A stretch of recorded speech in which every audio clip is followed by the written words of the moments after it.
Hi all, എല്ലാവർക്കും എൻട്രിയുടെ banking ചാനലിലേക്ക് സ്വാഗതം. 2026 നടക്കാൻ പോകുന്ന SBI PO എക്സാമിനെ പറ്റിയിട്ടാണ് ഞാൻ ഇവിടെ ഡീറ്റെയിൽ ആയിട്ട് പറയാൻ പോകുന്നത്. അതായത് നമുക്ക് 2026 PO എക്സാമിന് എങ്ങനെ തയ്യാറെടുക്കണം എന്നുള്ളൊരു കാര്യമാണ് ഇവിടെ ഡീറ്റെയിലിംഗ് ചെയ്യാൻ പോകുന്നത്. അപ്പൊ അതിനു മുന്നേ കുറച്ച് കാര്യങ്ങൾ നിങ്ങളോട് പറയാനുണ്ട്. നമുക്ക് ഈ ഇടയ്ക്കായിട്ട് ന്യൂസിൽ വന്നിട്ടുള്ള കുറച്ച് കാര്യങ്ങളാണ്. അതായത് SBI 2026 ഹയർ ചെയ്യാൻ പോകുന്നത് ഏകദേശം 3500ഓളം ഓഫീസേഴ്സിനെയാണ് എന്നുള്ള ഒരു കാര്യം ഇവിടെ പറഞ്ഞിട്ടുണ്ടായിരുന്നു. ഓക്കെ, അതായത് വിത്തിൻ 5 മന്ത്സിനുള്ളിൽ വെച്ചിട്ടാണ് ഈ പറയുന്ന റിക്രൂട്ട്മെന്റ് കാര്യങ്ങൾ നടത്തുന്നു എന്നുള്ളത് വളരെ വ്യക്തമായിട്ട് തന്നെ ന്യൂസിനകത്ത് അവര് പറയുന്നതുകൊണ്ട്. അപ്പൊ ഈ 3500 ഓഫീസേഴ്സ് എന്ന് പറയുമ്പോൾ നിങ്ങൾ പ്രൊബേഷണറി ഓഫീസർ മാത്രം വിചാരിക്കരുത്. അവിടെ സർക്കിൾ ബേസ്ഡ് ഓഫീസേഴ്സും സ്പെഷ്യലൈസ്ഡ് ഓഫീസേഴ്സും അതുപോലെ പ്രൊബേഷണറി ഓഫീസേഴ്സും ഇത്രയും കൂടെ ചേർത്തിട്ടാണ് 3500 ഓഫീസേഴ്സിനെ അവർ വിളിക്കാൻ പോകുന്നത്, അല്ലെങ്കിൽ അവർ ഹയർ ചെയ്യാൻ പോകുന്നത്. പിന്നെ ഒരു കാര്യം കൂടെ ആഡ് ഓൺ ചെയ്തിട്ടുണ്ട്.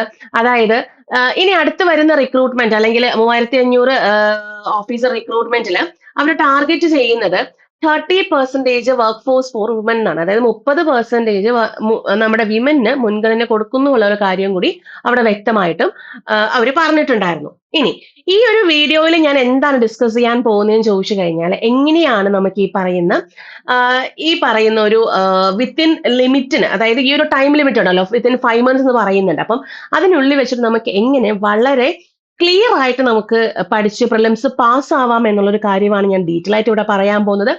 അതുപോലെ തന്നെ നമുക്കറിയാം, ഒരു ബാങ്ക് എക്സാമിന്റെ ഫൗണ്ടേഷൻ അല്ലെങ്കിൽ ഒരു ബേസിക് കോൺസെപ്റ്റ് കാര്യങ്ങൾ ക്ലിയർ ചെയ്യാൻ വേണ്ടി തന്നെ നമുക്കൊരു 3 to 4 months എങ്കിലും നമുക്ക് വേണം എന്നുള്ളൊരു കാര്യം അല്ലെ. ഒരു ഫൗണ്ടേഷൻ ക്ലിയർ ചെയ്തെടുക്കാൻ വേണ്ടി 3 to 4 months. പക്ഷേ ഇവിടെ എന്തുകൊണ്ട് ഞാനൊരു 3 month സ്റ്റഡി പ്ലാൻ എടുത്തിട്ടുണ്ട്? നമുക്കറിയാം 5 മന്ത്സിനുള്ളിൽ വെച്ചിട്ടാണ് ഈ ഒരു എക്സാം വരാൻ പോകുന്നത്. അപ്പൊ നമുക്കൊരു ടൈം ലിമിറ്റഡ് ആണ്. അതുകൊണ്ട് തന്നെ നമുക്ക് ഈ പറയുന്ന 3 to 4 months യൂസ് ചെയ്തിട്ട് ഒരു ഫൗണ്ടേഷൻ ലെവൽ കറക്റ്റ് ആയിട്ട് ക്ലിയർ ചെയ്ത് എക്സാമിലേക്ക് അപ്പിയർ ചെയ്യാനുള്ള ഒരു സമയം നമുക്കില്ല. അപ്പോ ഒരു മിനിമൽ ടൈമിൽ നമുക്ക് എങ്ങനെ വളരെ സ്മാർട്ട് ആയിട്ട് പ്രിപ്പയർ ചെയ്യാം, എങ്ങനെ പ്രിപ്പയർ ചെയ്യും എന്നുള്ളൊരു ഡീറ്റെയിലിംഗ് കാര്യങ്ങളും ഞാൻ ഇതിനകത്ത് ഉൾപ്പെടുത്തിയിട്ടുണ്ട്. കൂടാണ്ട് ഈ ഒരു 3 month സ്റ്റഡി പ്ലാനിൽ വരുന്ന എങ്ങനെയാണ് ടോപ്പിക്സ് നമ്മൾ സെലക്ട് ചെയ്യേണ്ടതെന്നും ഏതൊക്കെ ടോപ്പിക്സ് ആണ് വരുന്നതെന്നും എങ്ങനെയാണ് അത് പഠിക്കേണ്ടതെന്നും അങ്ങനെയുള്ള ഒരു ഡീറ്റെയിൽഡ് സ്റ്റഡി പ്ലാൻ നമ്മുടെ ഈ വീഡിയോയുടെ താഴെയുള്ള കമന്റ് സെക്ഷനിൽ പിൻ ചെയ്തിട്ടുണ്ട്. അപ്പൊ ഈ ഒരു സ്റ്റഡി പ്ലാൻ ത്രൂ നിങ്ങൾക്ക് അത് പഠിച്ചു തുടങ്ങാവുന്നതാണ് എങ്ങനെയാണ്. അപ്പം ഇതിന്റെ ഡീറ്റെയിലിംഗ് കാര്യങ്ങൾ ഞാനിപ്പോ പറയാൻ പോവുകയാണ്. വളരെ ശ്രദ്ധിച്ചു തന്നെ അത് കേൾക്കുക കേട്ടോ. അപ്പോൾ എല്ലാവരും കമന്റ് സെക്ഷൻ ഒന്ന് ചെക്ക് ചെയ്തേക്കുക. ഡീറ്റെയിൽ സ്റ്റഡി പ്ലാന് വേണ്ടിയിട്ട് അത് ത്രൂ നിങ്ങൾക്ക് എന്ത് ചെയ്യാൻ പറ്റും, എങ്ങനെയാണ് ടോപ്പിക്സ് സെലക്ട് ചെയ്യേണ്ടതെന്നും എങ്ങനെയാണ് ടോപ്പിക്സ് പഠിക്കേണ്ടതെന്നും എന്നുള്ള കാര്യങ്ങളൊക്കെ വളരെ ക്ലിയർ ആയിട്ട് നിങ്ങൾക്ക് അറിയാൻ വേണ്ടി സാധിക്കും. ഇനി നമുക്ക് എങ്ങനെ ഒരു 3 month പ്ലാൻ ഇവിടെ ക്രിയേറ്റ് ചെയ്യാം. അപ്പൊ ഞാനൊരു 3 ഫേസിലായിട്ടാണ് ഈ ഒരു പ്ലാൻ ക്രിയേറ്റ് ചെയ്തിട്ടുള്ളത്. ആദ്യം ഒരു 30 ദിവസം എടുക്കാം ഫൗണ്ടേഷൻ ബിൽഡിംഗ്. ഞാൻ പറഞ്ഞു 3 to 4 months ആണ് നമുക്ക് മിനിമം ഫൗണ്ടേഷൻ ബിൽഡിംഗ് വരുന്നത്. പക്ഷേ ടൈം ലിമിറ്റേഷൻ ഉള്ളത് കൊണ്ട് 30 ദിവസമാണ് ഞാൻ ഫൗണ്ടേഷൻ ബിൽഡിംഗ് ഇവിടെ ഇട്ടിട്ടുള്ളത്. ഒരു പ്രിലിംസ് എക്സാമിന് എപ്പോഴും ഹാർഡ് വർക്കിന് പുറമെ ഒരു സ്മാർട്ട് വർക്ക് ഉണ്ടെന്നുണ്ടെങ്കിൽ നമുക്ക് എളുപ്പം പ്രിലിംസ് ക്രാക്ക് ചെയ്യാൻ സാധിക്കും. ഈ സ്മാർട്ട് വർക്ക് കൊണ്ട് ഉദ്ദേശിക്കുന്നത് എന്താണ്? നിങ്ങൾ ഒരു പ്രിലിംസിന്റെ ഒരു ക്വസ്റ്റ്യൻ പേപ്പർ എടുത്തു കഴിഞ്ഞാൽ അതിനകത്ത് ഏറ്റവും മെജോറിറ്റി നമുക്ക് ചോദിച്ചിട്ടുള്ള ചോദ്യങ്ങൾ എന്താണ്, അങ്ങനെ ടോപ്പിക് സെലക്റ്റീവ് ആയിട്ട് നമുക്ക് എടുത്ത് എന്ത് ചെയ്യാൻ പറ്റും, പ്രിലിംസ് നമുക്ക് എന്ത് ചെയ്യാൻ പറ്റും, സ്കോർ ചെയ്ത് അത് പാസ്സാവാൻ വേണ്ടി സാധിക്കും. അതുപോലെ തന്നെ SBIയുടെ ഒരു പ്രത്യേകത എന്ന് പറയുന്നത് ഇൻഡിവിജ്വൽ കട്ട് ഓഫ് ഇല്ല നമുക്ക്. അതായത് പ്രിലിംസിന് നമുക്ക് ഇൻഡിവിജ്വൽ കട്ട് ഓഫ് ഇല്ല. പിന്നെ വരുന്നത് ടോട്ടൽ കട്ട് ഓഫ് ആണ്. അപ്പൊ അതുകൊണ്ട് തന്നെ നമുക്ക് ഏതെങ്കിലും ഒരു സെക്ഷനിൽ ചെറുതായിട്ടൊന്ന് വീക്ക് ആയി പോയി കഴിഞ്ഞാലും പ്രശ്നമില്ല. അവിടെ നമുക്ക് ഇൻഡിവിജ്വൽ കട്ട് ഓഫ് വരുന്നില്ലല്ലോ. ബാക്കി സെക്ഷൻസിൽ നിങ്ങൾ നല്ലപോലെ മാർക്ക് സ്കോർ ചെയ്താൽ തന്നെ മതിയാവും. അപ്പോ സെലക്റ്റീവ് ആയിട്ട് പഠിക്കുക, വളരെ സ്മാർട്ട് ആയിട്ട് തന്നെ പ്രിലിംസ് പാസ്സാവുക. അതിന് വേണ്ടിയിട്ടുള്ള ഒരു കാര്യമാണ് ഞാൻ ഇവിടെ പറയുന്നത്. അപ്പൊ phase 1 എന്ന് പറയുന്നത് ഫൗണ്ടേഷൻ ബിൽഡിംഗ് ആണ്. അത് 30 ദിവസം എങ്ങനെയാണ് നമ്മൾ പഠിക്കേണ്ടത്. ഇനി phase 2 എന്ന് പറഞ്ഞാൽ പ്രാക്ടീസ് ആണ്. അതായത് ഒരു ഫൗണ്ടേഷൻ ലെവൽ പ്രാക്ടീസും കാര്യങ്ങളും അതുപോലെ തന്നെ ഒരു ഡെയിലി ടെസ്റ്റുകളും കാര്യങ്ങളും സെഷണൽ വൈസ് ടെസ്റ്റുകളും കാര്യങ്ങളൊക്കെയാണ് phase 2 വരുന്നത്. അത് കഴിഞ്ഞാൽ phase 3 റിവിഷനും അതിന് ബന്ധപ്പെട്ട് വരുന്ന ടെസ്റ്റുകളും കാര്യങ്ങളൊക്കെയാണ് phase 3 വരിക. അപ്പോൾ ഇതിൽ ആദ്യം ഞാൻ ഫൗണ്ടേഷൻ ബിൽഡിംഗ് 30 ഡേയ്സിൽ എങ്ങനെയാണ് നമ്മൾ ക്രാക്ക് ചെയ്യുന്നത്, അതുപോലെ തന്നെ എന്തായിരിക്കും ഈ ഒരു 3 month കഴിയുമ്പോഴുള്ള ഔട്ട്പുട്ട് എന്തായിരിക്കും. അതായത് നമ്മൾ കോൺസെപ്റ്റ് ഏകദേശം ഒരു പറയുകയാണെങ്കിൽ ഒരു 80% കോൺസെപ്റ്റ് നമ്മളിവിടെ ക്ലിയർ ചെയ്തിരിക്കും. അതുപോലെ തന്നെ നമ്മളൊരു മോക്ക് ടെസ്റ്റ് അറ്റൻഡ് ചെയ്യാൻ വേണ്ടിയിട്ടുള്ള നമ്മളൊരു റെഡി ആയിട്ടിരിക്കും. ഒരു ഫുൾ ലെങ്ത് നമ്മൾ എക്സാമിന് മുന്നേ എന്തായാലും വിത്തിൻ 5 മന്ത്സ് ആണല്ലോ. അപ്പൊ 3 മന്ത്സിന് നമ്മൾ ഈ പറയുന്ന കാര്യങ്ങളെല്ലാം ചെയ്ത് കഴിഞ്ഞാൽ ബാക്കി ഒരു 2 മന്ത്സ് അല്ലെങ്കിൽ ഒരു 1.5 മന്ത്സ് നിങ്ങൾക്ക് മോക്ക് ടെസ്റ്റുകൾ അറ്റൻഡ് ചെയ്യാൻ പറ്റുന്ന രീതിക്കുള്ള ആ ഒരു കോൺഫിഡൻസ് ലെവൽ നിങ്ങൾക്ക് കിട്ടിയിരിക്കും. പിന്നെ എന്താണ്, പ്രിലിംസ് അറ്റൻഡ് ചെയ്യാനുള്ള ഒരു കോൺഫിഡൻസ് ലെവൽ നമുക്ക് അവിടെ ബിൽഡ് ചെയ്യാൻ സാധിക്കും എന്നുള്ളതാണ് ഈ ഒരു 3 മാസം കഴിയുമ്പോഴുള്ള ഔട്ട്പുട്ട്. ഇത് ഞാൻ പറയുന്ന രീതിക്ക് നിങ്ങൾ പഠിക്കുക. അതുപോലെ തന്നെ വളരെ ടൈം കുറച്ചെന്നുള്ള രീതിക്കല്ല, ഭയങ്കരമായിട്ട് ഹാർഡ് വർക്ക് ചെയ്യണം. എങ്കിൽ മാത്രമേ നമുക്ക് ഈ പറയുന്ന ഔട്ട്പുട്ട്, ഈ ഒരു 3 മന്ത് ഔട്ട്പുട്ട് നമുക്ക് കറക്റ്റ് ആയിട്ട് ചെയ്യാൻ പറ്റത്തുള്ളൂ, അല്ലെങ്കിൽ കിട്ടത്തുള്ളൂ. ഒരു പറയുകയാണെങ്കിൽ നമുക്ക് ഏകദേശം ഒരു 8 to 12 hours എങ്കിലും നിങ്ങൾക്ക് ഇതിനു വേണ്ടി സ്പെൻഡ് ചെയ്തിരിക്കണം. അത് മസ്റ്റ് ആയിട്ട് ചെയ്യാം. അതിൽ കുറഞ്ഞ ടൈം നിങ്ങൾ ഒരിക്കലും എടുക്കരുത്. ഒരു 8 to 12 hours നിങ്ങൾ മസ്റ്റ് ആയിട്ടും ഇതിനു വേണ്ടിയിട്ട് ഹാർഡ് വർക്ക് ചെയ്യാന്നുള്ളത്. കാരണം നമുക്ക് ടൈം അത്രയും കുറവുള്ളത് കൊണ്ടാണ് ഞാൻ ഇത്രയും ഒരു ഇത് പറയുന്നത് കേട്ടോ. അതുപോലെ തന്നെ എങ്ങനെയാണ് ഈ ഫൗണ്ടേഷൻ ബിൽഡിംഗ് 30 ദിവസം കൊണ്ട് ചെയ്യുന്നത്? ഞാൻ ഓരോ സെക്ഷന്റെയും പ്രത്യേകം പറയുന്നുണ്ട്.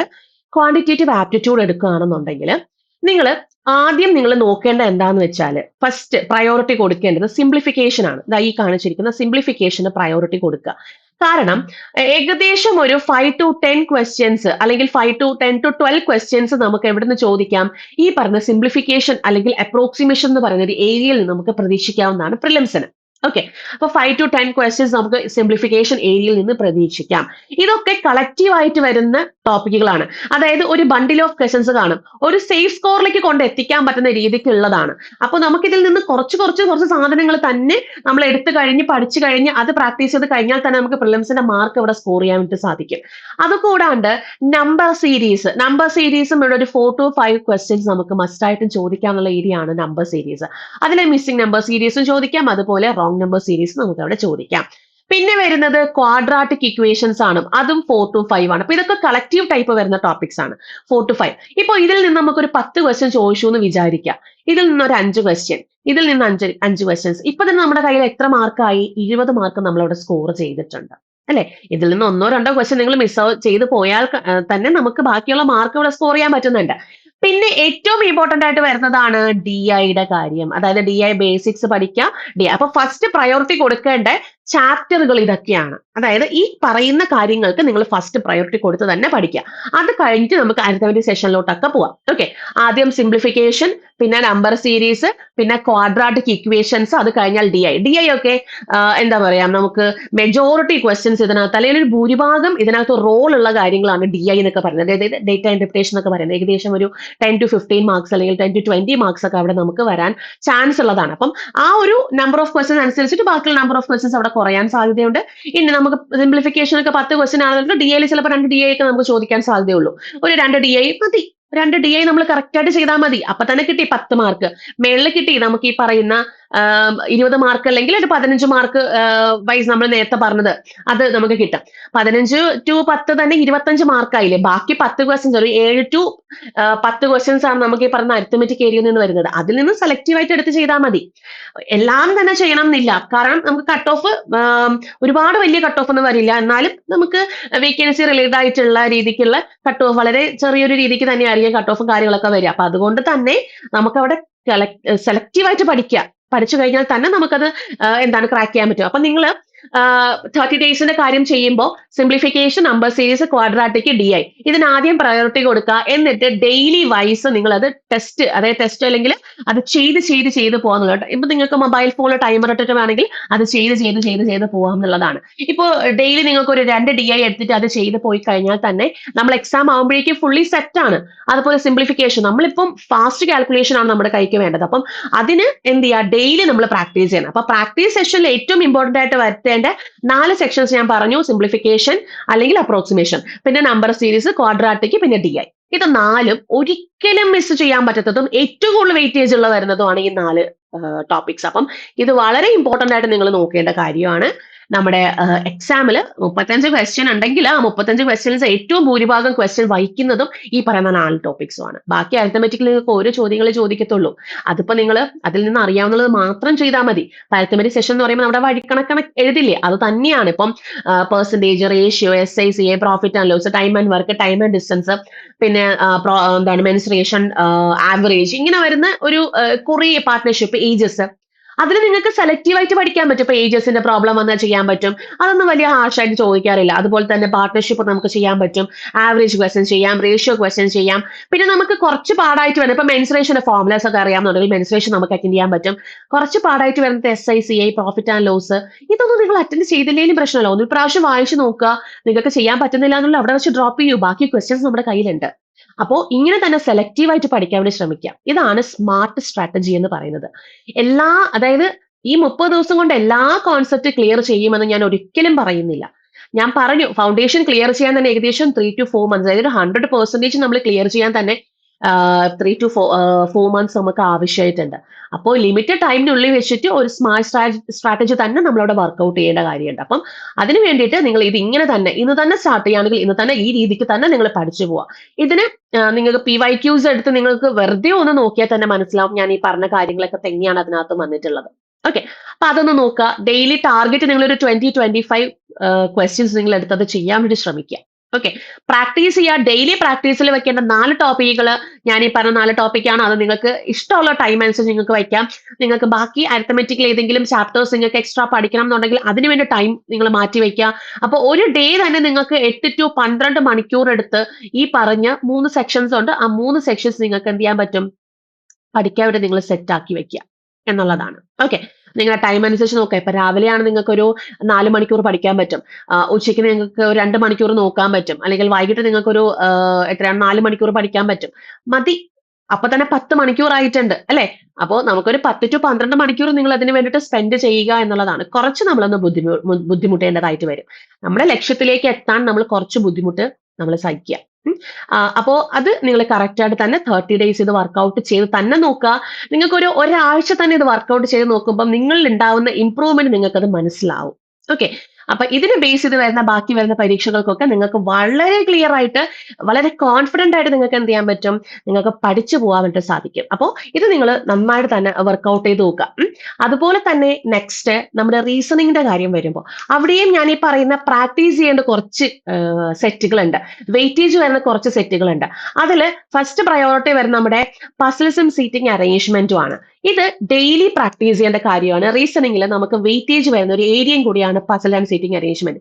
എങ്ങനെയാണോ DI മാത്സിൽ ഇമ്പോർട്ടൻസ് വരുന്നത് അതുപോലെ തന്നെയാണ് നമ്മുടെ ഈ പറയുന്ന പസിൽസും സീറ്റിംഗ് അറേഞ്ച്മെന്റും നമുക്ക് ഇവിടെ ഇമ്പോർട്ടന്റ് ആയിട്ട് വരുന്നത്. അപ്പൊ ഡെയിലി നിങ്ങൾ പ്രാക്ടീസ് സെഷനിൽ കൊണ്ടുവയ്ക്കേണ്ട 2 കാര്യങ്ങളിൽ 2 ഏതാണ്, പസിൽസും സീറ്റിംഗ് അറേഞ്ച്മെന്റ്. ഏകദേശം ഒരു 10 to 15 ക്വസ്റ്റ്യൻസ് നമുക്ക് അതിൽ നിന്ന് സ്കോർ ചെയ്യാൻ വേണ്ടി സാധിക്കും. ഓക്കെ, വെയിറ്റേജും ആണ്, നമ്പർ ഓഫ് ക്വസ്റ്റ്യൻസും വന്നത് അത് കളക്റ്റീവായിട്ട് ചോദിക്കുന്നതുമാണ്. ഓക്കെ, ഇനി പിന്നെ പറയുന്നത് ഇനിക്വാളിറ്റി എന്ന് പറയുന്നത് നമുക്ക് 5 ക്വസ്റ്റ്യൻസ് ചോദിക്കാം അല്ലെ?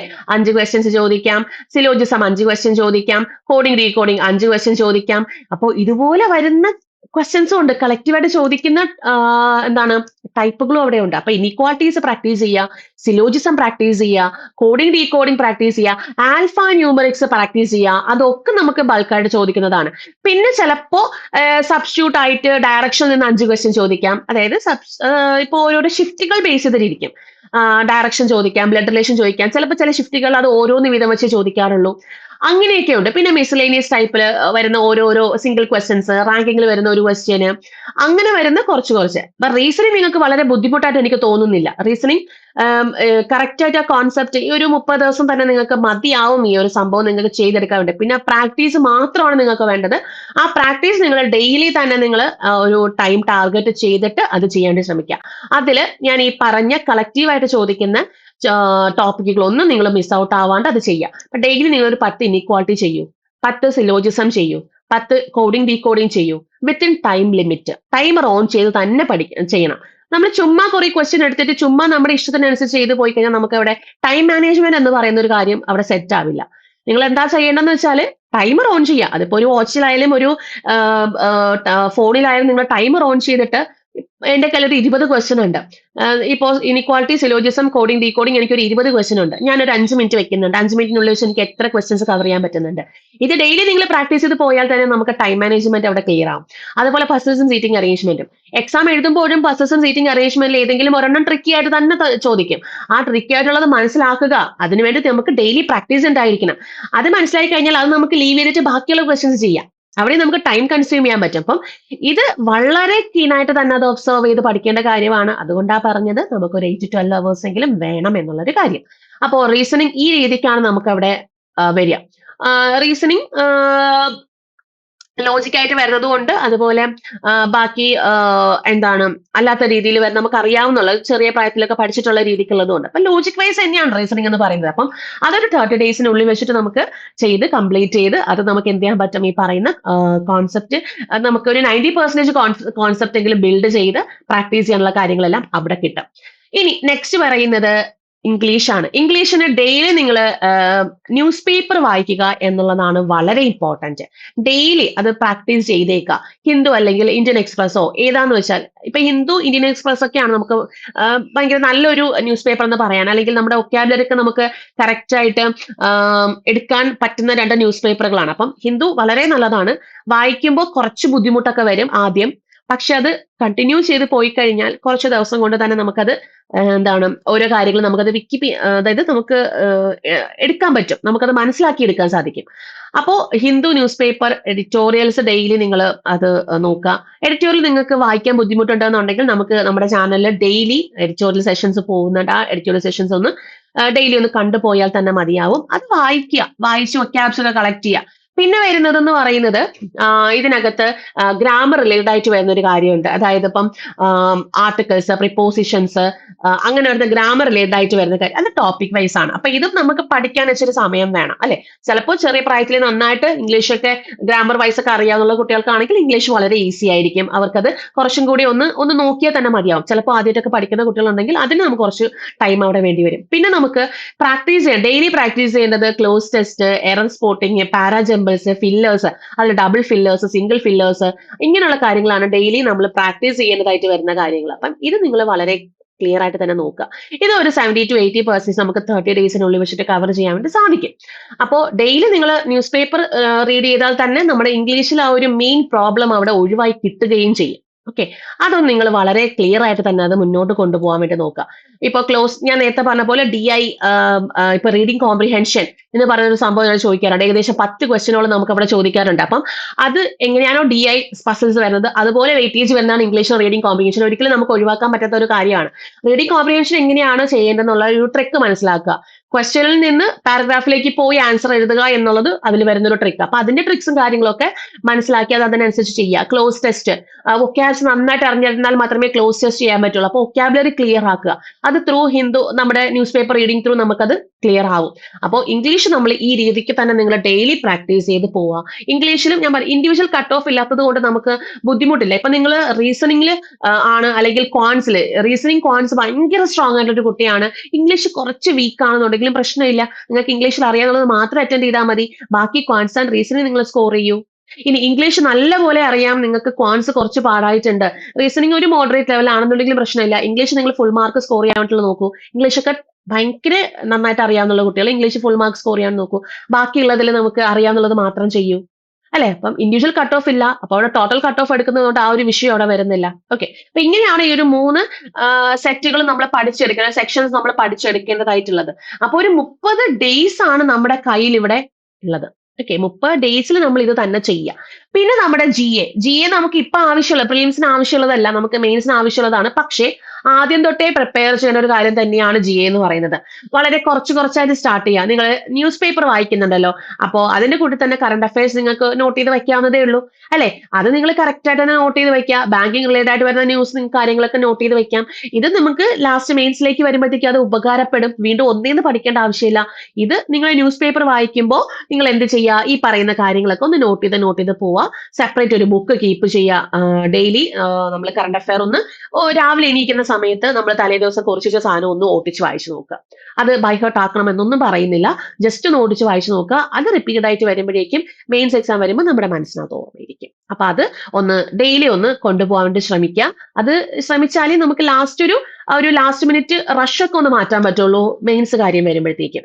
അപ്പോൾ ഇതും നമ്മൾ ഈ ഒരു പാർട്ട് രാവിലെ, അതായത് നമ്മൾ എപ്പോഴാണോ ഉറക്കണിക്കുന്ന സമയത്ത് ഒന്ന് ജസ്റ്റ് എടുത്ത് വായിച്ചു നോക്കിയപ്പോൾ നമ്മൾ എന്തായാലും ഡെഡിക്കേറ്റഡ് ആയിട്ട് ഇരിപ്പുണ്ട്.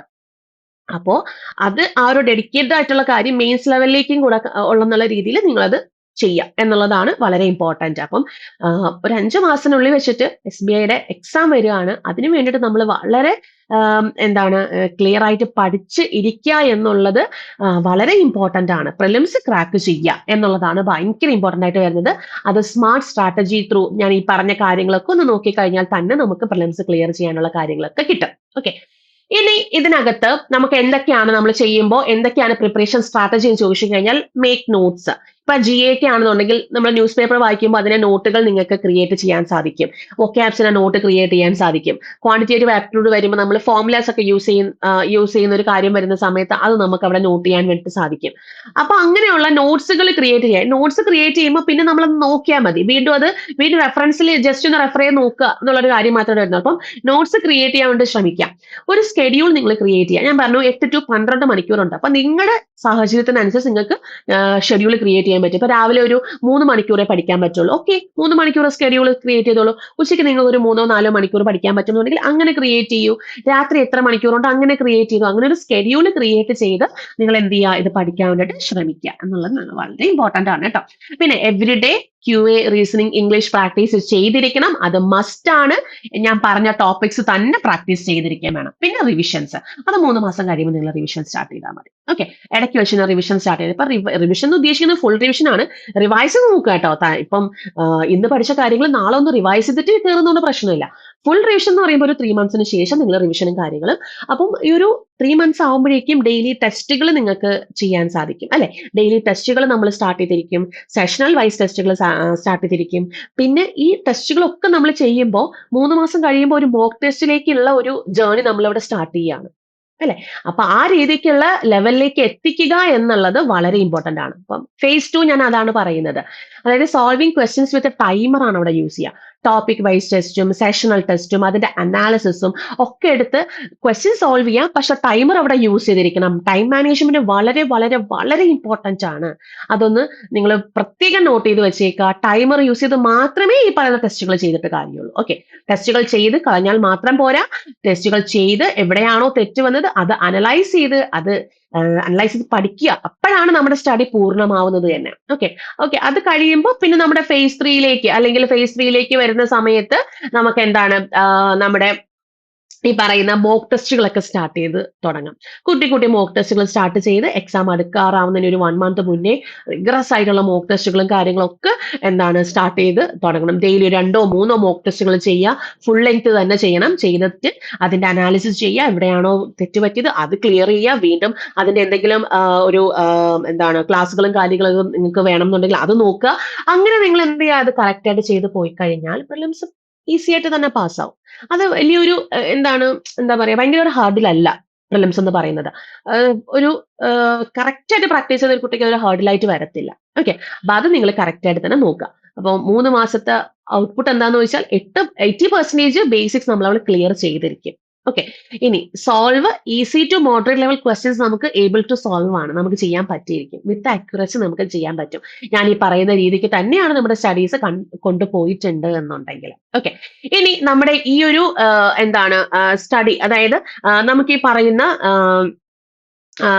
രീതിയിലുള്ള ഒരു പ്രിപ്പറേഷൻ ആണ് നിങ്ങൾ ആഗ്രഹിക്കുന്നെങ്കിൽ എൻട്രിയിൽ ബാച്ചസ് സ്റ്റാർട്ട് ചെയ്യുകയാണ്. അപ്പം ആ ബാച്ചിലേക്ക് നിങ്ങൾക്ക് ജോയിൻ ചെയ്യാം. നമ്മുടെ ബാച്ച് ത്രൂ നമുക്ക് കിട്ടിയുള്ള റിസൾട്ട് ആണ് ഇപ്രാവശ്യത്തെ SBI ക്ലർക്കിന്റെ പ്രിലിംസ് റിസൾട്ട് ആണ് നമ്മൾ ഈ കാണിച്ചിട്ടുള്ളത്. 61+ സ്റ്റുഡൻസ് ആണ് ക്ലിയർ ചെയ്തിട്ടുള്ളത്. അപ്പൊ ഈ മെത്തേഡ് യൂസ് ചെയ്തിട്ട് ക്ലിയർ ചെയ്തിട്ടുള്ള കുട്ടികളാണ്. അപ്പോൾ നമുക്കും അതിലൊരാളാവാം അടുത്ത വർഷം. അപ്പൊ അതിന് വേണ്ടിയിട്ട് നമ്മുടെ എൻട്രിയുടെ ബാച്ചസ് നമ്മൾ സ്റ്റാർട്ട് ചെയ്യുന്നുണ്ട്. അതുപോലെ തന്നെ ഞാൻ പറഞ്ഞു സ്ത്രീ പ്രാതിനിധ്യം അവിടെ അവര് ഒരുക്കി തന്നിരിക്കുകയാണ്. അപ്പൊ അതുകൊണ്ട് തന്നെ നിങ്ങൾക്ക് വരാൻ പോകുന്ന എക്സാമുകളിൽ സ്റ്റാർ ആവുക തന്നെ ചെയ്യാം അല്ലെ. അപ്പൊ പുതിയ ബാച്ച് സ്റ്റാർട്ട് ചെയ്യാണ്. അപ്പൊ ഈ ബാച്ച് ലെവൽ എങ്ങനെയാണ്, പുതിയ ബാച്ച് എങ്ങനെയാണ് പോകുന്നത് എന്ന് ചോദിച്ചു കഴിഞ്ഞാല് നമുക്കൊരു സാധാരണ ഒരു ബാച്ച് പോകുന്നത് ഇങ്ങനെയാണ്. ഒരു 3 months ആണ് നമുക്ക് ആദ്യം ഒരു ഫൗണ്ടേഷൻ ലെവൽ കാര്യങ്ങളൊക്കെ വരുന്നത്. അത് ബേസിക് ലെവൽ ആണ്. കോൺസെപ്റ്റ് ക്ലിയർ ചെയ്യുക, ടോപ്പിക്സ് ക്ലിയർ ചെയ്യുക എന്നുള്ളതാണ് ബേസിക് ലെവൽ. അത് കഴിഞ്ഞ് പിന്നെ ഇന്റർമീഡിയറ്റ് ലെവലാണ്, അതായത് പ്രിലിംസിലേക്കുള്ള കാര്യങ്ങൾ, അതായത് നമ്മൾ വീക്ക്ലി അസസ് ചെയ്യുക, മെന്റേഴ്സ് സപ്പോർട്ട് ചെയ്ത് നമുക്ക് സ്ട്രോങ് ആയിട്ടുള്ള ക്ലാസ്സസ് തരിക, അതായത് നമുക്ക് വീക്ക് ആയിട്ടുള്ള ക്ലാസ്സസ് സ്ട്രോങ് ആക്കാൻ വേണ്ടിയുള്ള ക്ലാസ്സും കാര്യങ്ങളൊക്കെ പ്രൊവൈഡ് ചെയ്യുക. ഇതാണ് ഇന്റർമീഡിയറ്റ് ലെവൽ. അത് കഴിയുമ്പോൾ പിന്നെ എക്സ്പേർട്ട് ലെവലാണ്, മെയിൻസിലേക്കുള്ള പ്രിപ്പറേഷൻ ആണ് പിന്നെ വരുന്നത്. അപ്പോൾ നിങ്ങൾ ഇപ്പോൾ ജോയിൻ ചെയ്ത് കഴിഞ്ഞാൽ നമുക്ക് കറക്റ്റ് നമുക്ക് പറയാം ഫൗണ്ടേഷൻ ക്ലിയർ ചെയ്ത് നമ്മളെ പ്രിലിംസിലേക്ക് എത്തിക്കാനുള്ള കാര്യങ്ങളാണ് നമ്മൾ ഈ പറയുന്ന ബാച്ചിൽ നമുക്ക് കറക്റ്റ് ആയിട്ടുള്ളത്. ഇനി മെയിൻസിലേക്ക് വരുമ്പോഴത്തേക്കും നമ്മൾ ഈ ഒരു സ്റ്റഡി ത്രൂ നിങ്ങൾ കറക്റ്റ് ആയിട്ട് കൊണ്ടുപോയാൽ മതി, മെയിൻസ് നമുക്ക് ക്ലിയർ ചെയ്ത് ചെയ്യാൻ വേണ്ടി സാധിക്കും. അപ്പോൾ മെയിൻസ് ലെവൽ പ്രാക്ടീസ് ആയിരുന്നാലും ത്രൂ ആ ഒരു ബാച്ച് ത്രൂ ഔട്ട് നിങ്ങൾക്ക് മെന്റേഴ്സ് സപ്പോർട്ട് ഉണ്ടായിരിക്കും. ക്ലാസ് ഫീച്ചേഴ്സ് ഇങ്ങനെയാണ്: ഇന്ററാക്റ്റീവ് ആയിട്ട് വരുന്ന ലൈവ് ക്ലാസ്സുകൾ, അതുപോലെ ഡൗട്ട് ക്ലിയറൻസ് സെഷൻസ് ഉണ്ടായിരിക്കും, വിഷ്വലൈസേഷൻ ബേസ്ഡ് ക്ലാസ്സസ് ഉണ്ടായിരിക്കും, മെന്റർഷിപ്പ് സപ്പോർട്ട് ഉണ്ടായിരിക്കും, പിന്നെ സ്റ്റഡി പ്ലാൻസ് ഉണ്ടായിരിക്കും. അതായത് എക്സ്പേർട്ട് ക്രിയേറ്റ് ചെയ്യുന്ന സ്റ്റഡി പ്ലാൻ ത്രൂ ആണ് ഈ കാര്യങ്ങളെല്ലാം നമ്മൾ ചെയ്യുന്നത്. അതുകൂടാണ്ട് മോക്ക് ടെസ്റ്റും ടെക്സ്റ്റ് ബുക്കും കാര്യങ്ങളും ഒക്കെ ഇതിനകത്ത് അവൈലബിൾ ആണ്. അപ്പം എത്രയും പെട്ടെന്ന് ജോയിൻ ചെയ്യാനുള്ളവർ ജോയിൻ ചെയ്തോളൂ. അതുപോലെ തന്നെ നിങ്ങൾക്ക് ബാച്ചിനെ പറ്റി എന്തെങ്കിലും ഡൗട്ട്സ് കാര്യങ്ങളൊക്കെ ഉണ്ടെന്നുണ്ടെങ്കിൽ ഈ ഒരു നമ്പറിലേക്ക് വിളിച്ച് കോൺടാക്ട് ചെയ്യാം. ബാച്ചിനെ പറ്റിയിട്ടോ അല്ലെങ്കിൽ ഇപ്പോ പറയാണ് ഒരു സ്റ്റഡി റിലേറ്റഡ് ആയിട്ട് നിങ്ങൾക്ക് എന്തെങ്കിലും ഡൗട്ട്സ് ഉണ്ടെങ്കിലോ ഒക്കെ നിങ്ങൾക്ക് ഈ നമ്പറിൽ വിളിച്ച് കോൺടാക്ട് ചെയ്യാവുന്നതാണ് കേട്ടോ. അപ്പോൾ ഞാൻ ആദ്യം പറഞ്ഞ കാര്യം നിങ്ങൾ മറക്കരുത്. ഇതിനു വേണ്ടിയുള്ള സ്റ്റഡി പ്ലാൻ ഞാൻ താഴെ കമന്റ് സെഷനിൽ നമ്മൾ പിൻ ചെയ്തേക്കും. അതൊന്ന് നോക്കുക, അതിനനുസരിച്ച് നിങ്ങൾ പഠിത്തം സ്റ്റാർട്ട് ചെയ്തോളൂ. നമ്മളെ ബാച്ചിലേക്ക് ജോയിൻ ചെയ്യുക, കറക്റ്റ് ആയിട്ട് ഫൗണ്ടേഷൻ കാര്യങ്ങൾ ക്ലിയർ ചെയ്ത് നമ്മൾ എക്സാം ക്രാക്ക് ചെയ്യുന്ന രീതിക്കുള്ള ലെവലിലേക്ക് എത്തുക. ഓക്കെ, ഈ ഒരു രീതിയിൽ സ്റ്റഡീസും കാര്യങ്ങളൊക്കെ മുന്നോട്ട് കൊണ്ടുപോകാം കേട്ടോ. അപ്പൊ ഇതുപോലുള്ള വീഡിയോസിന് വേണ്ടിയിട്ട് നമ്മുടെ ചാനൽ എല്ലാവരും ഒന്ന് സബ്സ്ക്രൈബ് ചെയ്തേക്കണം, അടുത്തുള്ള ബെൽ ബട്ടൺ ഒന്ന് ഇനേബിൾ ചെയ്തേക്കുക. അപ്പൊ എല്ലാ വീഡിയോസും നിങ്ങൾക്ക് നേരത്തെ തന്നെ ലഭിക്കുന്നതായിരിക്കും. അപ്പോൾ നമുക്ക് എന്തായാലും അടുത്ത ക്ലാസ്സിൽ പുതിയൊരു ടോപ്പിക്കായിട്ട് കാണാം. അപ്പൊ അതുവരേക്കും താങ്ക് യു, ബൈ.